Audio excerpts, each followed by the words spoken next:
नमस्कार दोस्तों, आप सभी का जीवन कोचिंग सेंटर के यूट्यूब चैनल पर स्वागत है। आज दोस्तों अंग्रेजी के एक नए चैप्टर अंग्रेजी वर्णमाला परीक्षण पर हम चर्चा करने वाले हैं। देखते हैं दोस्तों इसमें बेसिक कॉन्सेप्ट क्या है, इनसे बनने वाले ऑब्जेक्टिव क्वेश्चंस क्या हैं और हमारे पेपर की दृष्टि से क्या क्या इंपॉर्टेंट हो सकता है। बात करें दोस्तों हम तो आज का जो हमारा चैप्टर है अंग्रेजी वर्णमाला परीक्षण, यानी दोस्तों बात करते हैं तो इंग्लिश अल्फ़ाबेट टेस्ट के बारे में। जैसा कि दोस्तों चैप्टर के नाम से ही आप समझ पा रहे होंगे,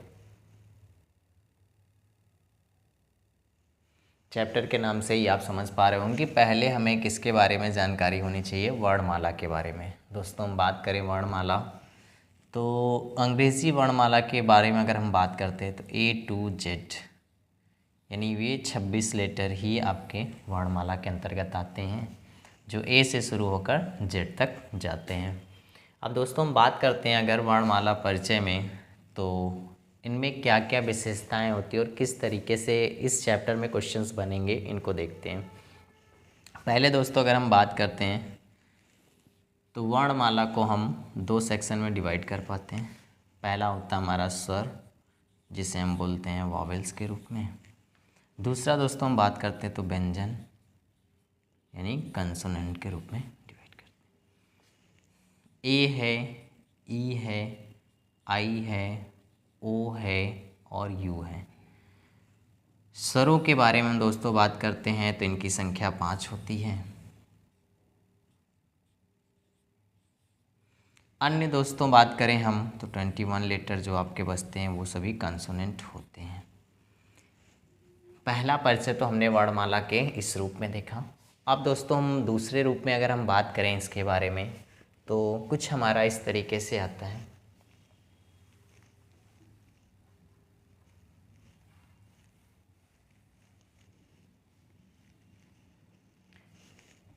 वर्णमाला ए से शुरू होकर एम तक और एन से शुरू होकर जेड तक।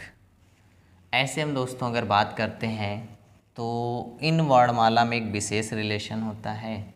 वो रिलेशन इनका ये होता है कि एक दूसरे के अपोजिट लेटर के रूप में भी होते हैं। यानी ए टू एम जो होता है ये फर्स्ट पार्ट या हम कह सकते हैं लेफ्ट साइड के लेटर होते हैं।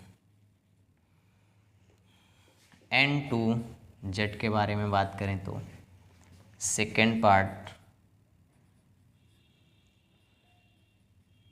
यानी राइट साइड के लेटर होते हैं। अब दोस्तों हम बात करते हैं तो इन लेटरों का यूज़ कैसे होता है इस चैप्टर में। तो देखिएगा, सबसे पहले तो दोस्तों क्या है कि हमें इन लेटरों की कोडिंग को समझना होगा। तो दोस्तों सबसे पहले हम लोग समझते हैं लेटरों की कोडिंग को कैसे याद करना है हमको। A, B, C, D, E, F, G, H, I, J, K, L, M, N, O, P, Q, R, S, T, U, V, W, X, Y और जेड। ये दोस्तों हैं हमारे पास 26 लेटर जो वर्णमाला अंग्रेज़ी वर्णमाला में हैं। अब इनके कोडिंग को कैसे हम समझते हैं इनको देखिएगा दोस्तों। हम बात करें ई ज्योति के माध्यम से हम 5, 10, 15, 20, 25 छोटे छोटे लेटरों में हम इसे इनके माध्यम से छोटे छोटे लेटरों के समूह में डिवाइड कर देते हैं, जिससे इजीली हमारे पास इन लेटरों की कोडिंग हम कर पाते हैं। जैसे समझिएगा दोस्तों, 5, 10, 15, 20 और 25। अब दोस्तों हम बात करें तो ये पहला लेटर है, इसकी 1 कोडिंग हो जाती है। ये आखिरी लेटर है, इसकी 26 कोडिंग हो जाती है। अब आप देख पा रहे होंगे, जैसे हमने ई ज्योति का कॉन्सेप्ट अपने अल्फ़ाबेट में रखा, आपने देखा 5, 10, 15, 20 और 25 से लेटरों के एक छोटा छोटा समूह में बट गया है। अब इनसे हम कैसे याद कर सकते हैं इन लेटरों को, आप समझेंगे। तो दोस्तों अगर हम बात करें तो अभी हमने आपसे कहा A to M, 13 लेटर आपके जो होते हैं फर्स्ट पार्ट के होते हैं, और N to Z जो होते हैं 13 लेटर ये आपके सेकेंड पार्ट के होते हैं। तो बात करते हैं तो A से लेकर M तक के 13 लेटर फर्स्ट पार्ट के, और N से लेकर Z तक के सेकेंड पार्ट के लेटर हो गए। अब इन लेटरों की कोडिंग को कैसे समझेंगे वो ध्यान दीजिएगा, समझिएगा। कुछ लेटर ऐसे होते हैं जिनको आप देखते ही समझ जाते हैं कि इनकी कोडिंग क्या होती है। देखें, जैसे आप देख पा रहे होंगे एफ़ देखिए आपका 6 के तरीके दिखता है, तो इसकी कोडिंग 6। अब जी को देखिए आप यहाँ पे, तो ये देखिए 7 के तरीके कोडिंग दिख रही है, तो जी की कोडिंग क्या हो गई 7। एच दोस्तों अगर हम बात करें तो देखिए ये एच 8 के तरीके दिख रहा, तो ये हो गया 8। आई को देखिए दोस्तों थोड़ा सा आप ऐसे बना लें तो ये 9 हो गया। के बारे में बात करते हैं तो आप इसको देखिए, एक राउंड में है, ये सीधा है आपका, और ये थोड़ा सा फोल्डलेस को भी सीधा करते तो 11 हो जाता है। और इसमें एल के बारे में बात करें तो इसको 2 दे दीजिए तो ये 12 के तरीके दिखने लगता है। यानी हम देखें दोस्तों तो फर्स्ट पार्ट के 13 लेटरों में आप देख रहे हैं कि बहुत सारे लेटर ऐसे हैं जिनको देखते ही आप उनकी कोडिंग कर पा रहे हैं। अब लेटर बच जाता है आपके पास B2, C3 और D4। यानी फर्स्ट पार्ट में हम दोस्तों बात करें ए से लेकर एम तक में, तो आपको केवल 3 लेटर को याद करना है, जो आप याद कर लेते हैं। अब बात करें दोस्तों यहीं से सेकंड लेटर के बारे में, सेकंड पार्ट के लेटरों के बारे में, तो ये एन से शुरू होते हैं। और जब हम सेकंड लेटर के बारे में बात करते हैं, सेकंड पार्ट के लेटर के बारे में, तो सारे ही लेटर 10+ होते हैं। तो देखिएगा पी है आपका, इसको अगर थोड़ा सा आप ऐसे देखें तो 16 के तरीके दिखता है। क्यू के बारे में अगर हम बात करते हैं दोस्तों, तो क्यू हमारा कुछ इस तरीके से, आप इसको एनिमेट करिए, क्यू कुछ इस तरीके से आपका लिखा हुआ है, ठीक है। तो ये देखिए 7 के तरीके यहाँ पे दिख रहा है, तो यानी ये क्या हो गया आपका 17 हो गया। अब दोस्तों आर के बारे में बात करें तो देखिए 8 के तरीके 18 हो गया। एस के बारे में बात करें तो 9 के तरीके 19 हो गया। सेकेंड पार्ट के लेटर हैं तो सभी 10+ हैं, तो जो भी वैल्यू आपको दिखेगी उसमें 10 ऐड करते चले जाएंगे। अब दोस्तों हम बात करते हैं तो देखिए आपके पास U, V, W और X के रूप में 4 लेटर यहाँ सेकेंड पार्ट के बचते हैं, जिसमें आप अगर बात करें तो जब हम अल्फ़ाबेट के बारे में अभी हमने आपको बताया, तो जिसमें A, E, I, O और U, ये 5 आपके स्वर होते हैं, वॉवेल्स होते हैं, जिसमें आप इनकी कोडिंग पहले से याद कर चुके हैं। 1 है, 5 है, 9 है, 15 है और आपका 21 है। तो यहाँ पे आप U की कोडिंग 21 देख पा रहे होंगे। बच गया यहाँ पे 22 हो गया, ये 23 हो गया और ये दोस्तों 24 हो गया। इन कोडिंग को आप तैयार करते हैं तो आपका ये जो चैप्टर है अंग्रेज़ी वर्णमाला का बहुत इजी हो जाता है, क्योंकि यहाँ पे अभी आप देखेंगे जितने भी क्वेश्चन आपके बनते हैं सब अंग्रेज़ी वर्णमाला से ही रिलेटेड बनेंगे, और उसमें क्या है इनकी कोडिंग बहुत इंपॉर्टेंट रोल है। तो आप आज का ये कह भी सकते हैं कि आज का जो हमारा ये वर्णमाला अंग्रेज़ी वर्णमाला परीक्षण चैप्टर है, इसमें स्पेशली किसका रोल है, तो टोटल आपका अंग्रेज़ी वर्णमाला की कोडिंग का ही रोल होता है। आप दोस्तों समझिएगा, जैसे आप इनकी कोडिंग तैयार कर लेते हैं तो ये लेटर आपस में अपोजिट कैसे होते हैं उनकी कोडिंग भी आप इससे समझ पाएंगे। देखें आप कैसे, जब इन लेटरों के बारे में बात करते हैं तो ए से लेकर जो आपके होते हैं एम तक के, वो आपके फर्स्ट पार्ट के लेटर होते हैं। इनको हम लोग क्या करते हैं एक साथ में रख देते हैं, और एन से लेकर जेड तक के जो लेटर होते हैं उनको हम लोग क्या करते हैं, एक साथ में रख देते हैं और वो सेकेंड पार्ट के लेटर हो जाते हैं। जैसे देखें A B C D E F G H I J K L M। यहीं से दोस्तों बात करें तो N O P Q R S T U V W X Y और Z। इन लेटरों को अगर आप देख पा रहे होंगे दोस्तों, तो ये क्या हो गए, आपके अपोजिट लेटरों का समूह बन गया।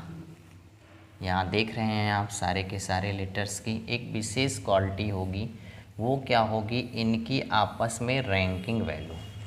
अगर दोस्तों हम बात करें तो ए की कोडिंग क्या होती है, 1 होती है। जेड की कोडिंग की बात करें तो क्या होती है, 26 होती है। यानी दोनों लेटर के बारे में बात करें तो 1 + 26 मिलाकर 27 हो जाते हैं। यानी किसी भी लेटर की एडिशनल वैल्यू अगर हम देखेंगे, अगर वो अपोजिट लेटर है तो उसकी कोडिंग क्या होगी, आपकी 27 बनेगी। किसी भी लेटर का अगर अपोजिट वैल्यू याद करना है, अगर आपको वैल्यू याद है तो 27 से घटा देते हैं तो उस लेटर का अपोजिट लेटर मिल जाता है। जैसे देखें दोस्तों, यहाँ पे आपने देखा, जैसे आप मान लीजिए के की कोडिंग अभी आपने देखा 11 होती है। पी की कोडिंग आपकी क्या होती है, 16 होती है। अगर आप इनको ऐड करते हैं तो 11 + 16 मिलाकर 27। अब मान लीजिए हमें किसी की कोडिंग नहीं पता है और अपोजिट लेटर पता करना है, तो क्या करेंगे आप, एम जैसे है आपका, तो एम का अपोजिट लेटर क्या होता है हमको पता करना है, तो हम क्या करेंगे, 27 से इसकी वैल्यू को घटा देंगे। 13 एम की वैल्यू होती है, आप सभी को पता है। अब देखें तो अगर इसको आप यहाँ से घटाएंगे तो 14 हो जाएगा, और 14 किसकी कोडिंग होती है, तो ये एन की कोडिंग होती है। यानी एम के बारे में बात करें और एन के बारे में बात करें तो एक दूसरे के अपोजिट लेटर है। चाहे आप कहीं पे भी इस चार्ट में आप देखेंगे तो किसी भी लेटर की आपस में वैल्यू अगर आप रखेंगे तो 27 ही होगी।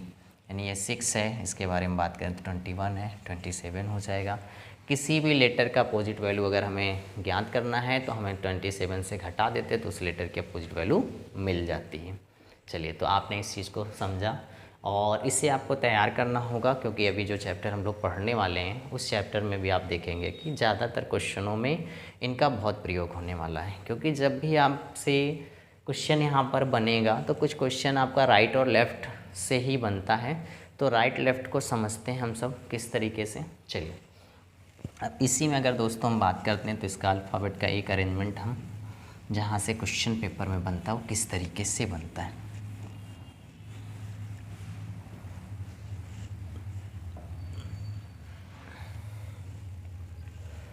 ए से शुरू होकर अल्फ़ाबेट आपका पूरा जेड तक जाता है। ए पर हम दोस्तों बात करें तो ये आपका होता है बायां पक्ष, ठीक है, या लेफ्ट साइड। नेक्स्ट दोस्तों यहाँ पे बात करते हैं तो ये क्या होता है आपका दायां पक्ष यानी राइट साइड। किसी भी लेटर के बारे में अगर दोस्तों हम इधर से चलते हैं तो ये आपका राइट से चलना कहलाता है, और इधर से चलते हैं तो लेफ़्ट से। इसी लेटरों में डिवाइड हमने किया आपको कि 13 लेटर क्या होते हैं आपके, समझिएगा, एम तक का और यहाँ एन तक का। यहाँ से यहाँ तक हम बात करें तो कितने लेटर हैं दोस्तों, 13 लेटर हैं।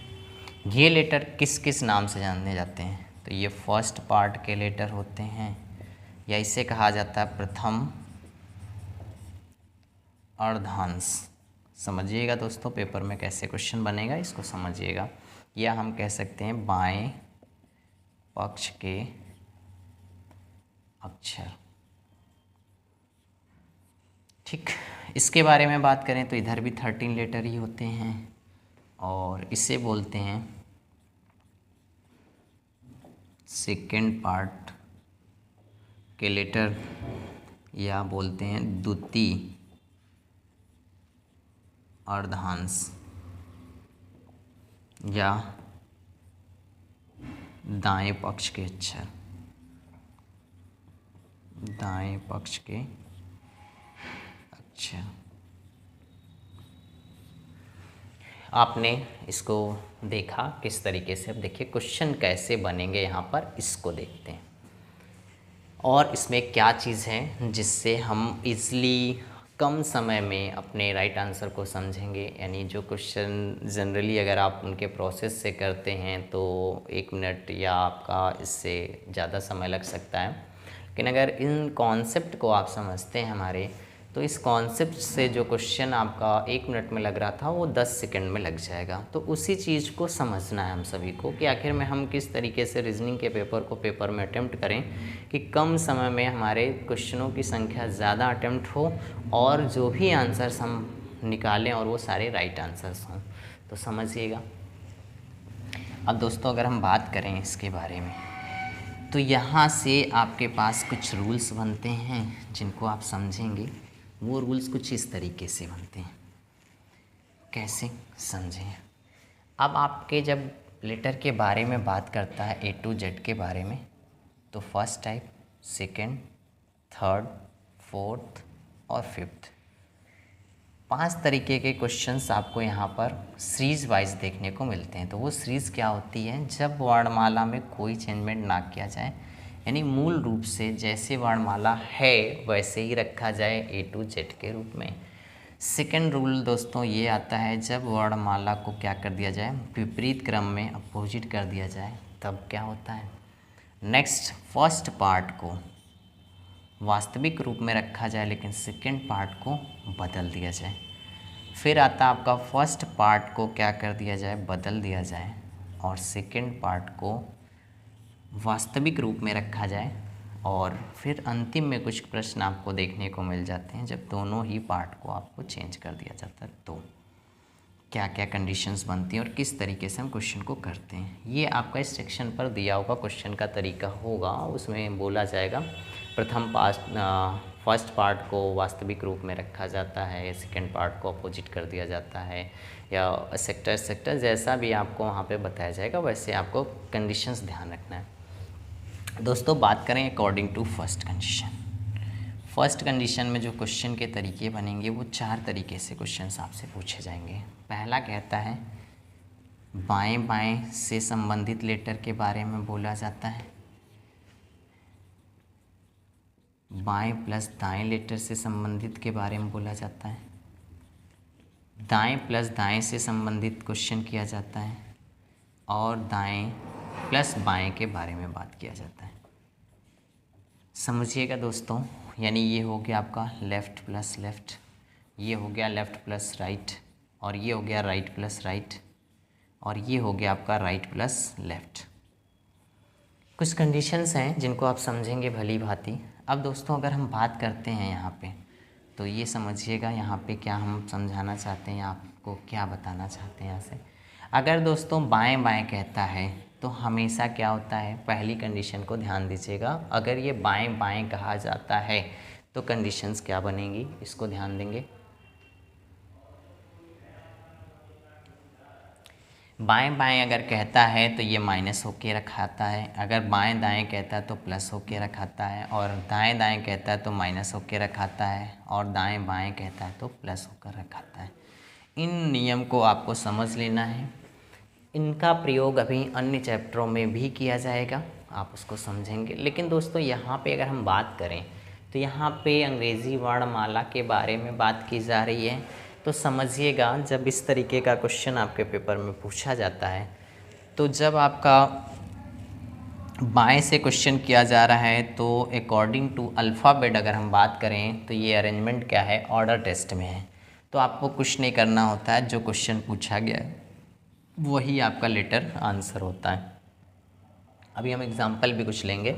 अगर दोस्तों राइट से बारे में बात करते हैं तो आपको पता है कि राइट क्या होता है, अपोजिट होता है।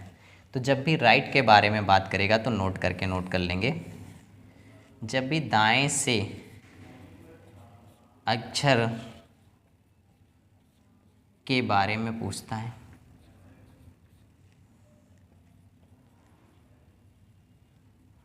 तो 27 से घटाकर आंसर बताते हैं। यानी दोस्तों हम बात करें, जब भी राइट से आप आंसर बताएंगे तो उसको क्या करेंगे, 27 से घटाएंगे, जब आपके नेचुरल रूप से वर्णमाला को रखा गया है।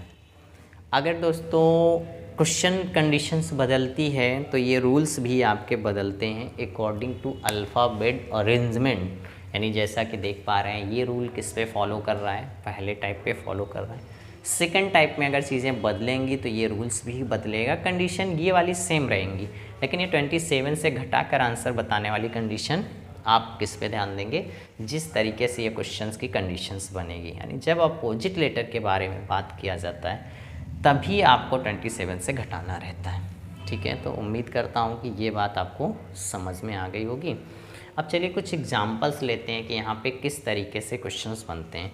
इसमें टाइप्स ऑफ क्वेश्चन ज़्यादा हैं, तो इस चैप्टर को कंप्लीट करने के लिए एक से अधिक वीडियोस आएंगे। तो अभी आज के वीडियो में तो परिचय कराने में ही इतना टाइम हो गया। कुछ क्वेश्चंस देखते हैं, फिर नेक्स्ट जो हमारा टॉपिक इससे रिलेटेड होगा उसमें क्वेश्चन के तरीके को हम लोग उठाएंगे। चलिए तो क्वेश्चन देखते हैं किस तरीके से क्वेश्चन पूछा जाता है।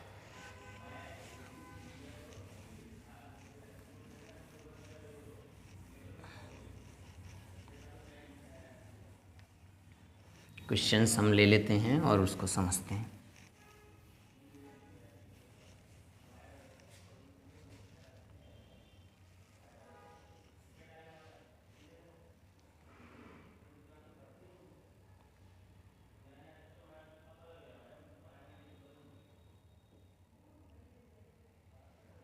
चलिए दोस्तों, जैसे पहला क्वेश्चन आपका नोट करेंगे आप सब।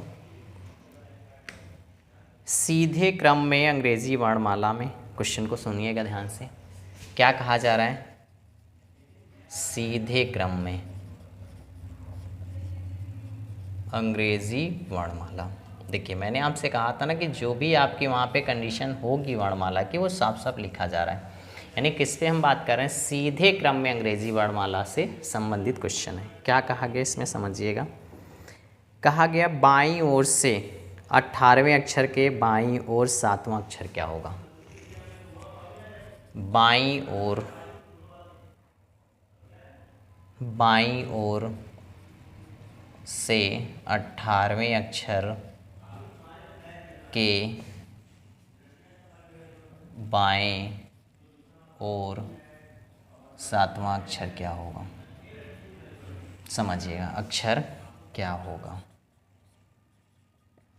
दोस्तों ध्यान दीजिएगा, ये मैंने इसलिए लिखा है कि आपको यहाँ पे मैं एक्सप्लेन कर सकूँ। जैसे कि आपके पास क्वेश्चन दिया हुआ है बाएं के बारे में कहा गया, तो मैंने आपसे क्या बताया, जब वर्णमाला आपकी क्या सीधे क्रम पे हो तो अगर बाएं के बारे में कहा गया यानी लेफ़्ट और फिर क्या है आपका लेफ़्ट, तो जब लेफ़्ट के बारे में बात करते हैं तो क्या होता है? घट जाता है।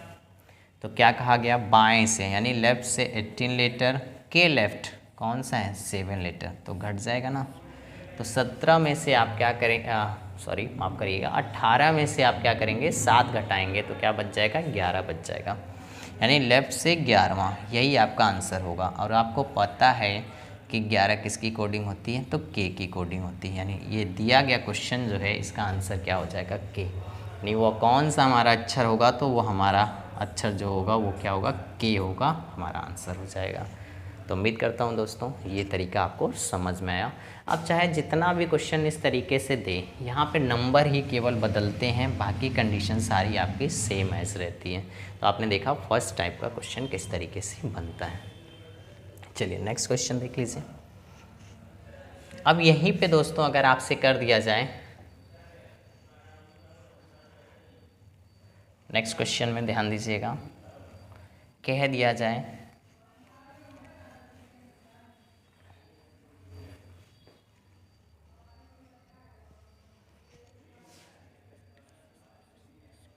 बाएं से 10वें अक्षर के दाएं 5वां अक्षर कौन होगा? 5वां अक्षर कौन होगा? समझिएगा मेरी बात को दोस्तों। अब क्या कहा गया? लेफ़्ट से कौन सा है? 10 और राइट से कौन सा कहा गया आपसे? 5। तो लेफ़्ट प्लस राइट क्या होता है? जुड़ जाता है। तो लेफ़्ट से कितना हो जाएगा आपका 15, और आपको पता है कि 15 किसकी वैल्यू होती है, ओ की वैल्यू होती है, यानी दिया गया क्वेश्चन इसका आंसर क्या हो जाएगा, ओ हो जाएगा। नेक्स्ट देखिए,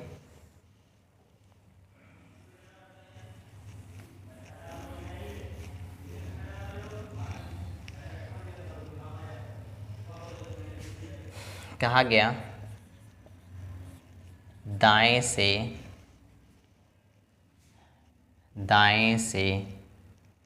20वें अक्षर के दाएं चौथा अक्षर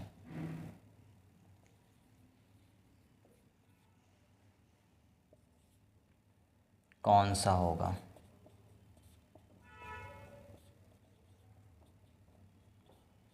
समझिए, जब आपसे क्या कहा गया राइट के बारे में, तो आपको पता है घट जाएगा। राइट से कौन सा है 20 और राइट से कौन सा है 4, घट जाएगा तो राइट से कितना बच जाएगा आपका 16। अब यहाँ पे ध्यान दीजिएगा दोस्तों, यहीं पे अक्सर गलती कर देते हैं आप सब, ये नहीं करना आपको। देखिए, जब आपसे राइट से पूछा गया तो ये क्या है, अपोजिट लेटर है, तो इसको क्या करना पड़ेगा, आंसर बताने के समय आपको पहले 27 से घटाना पड़ेगा। तो दोस्तों वो हो जाएगा आपका 11, ठीक है। तो इसका आंसर क्या हो जाएगा, के हो जाएगा। बस इतना ही आपको राइट में ध्यान देना है, क्योंकि राइट किधर होता है, अपोजिट तरफ होता है, यानी जेड की तरफ से हमें वैल्यू बतानी है, और जेड की तरफ से जब हम चलते हैं तो 27 से घटा कर बताते हैं। चलिए नेक्स्ट क्वेश्चन और देख लीजिए।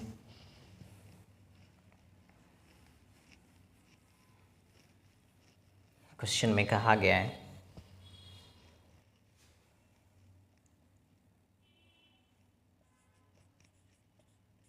अंग्रेजी वर्णमाला में मान लीजिए कहा जाता है आपका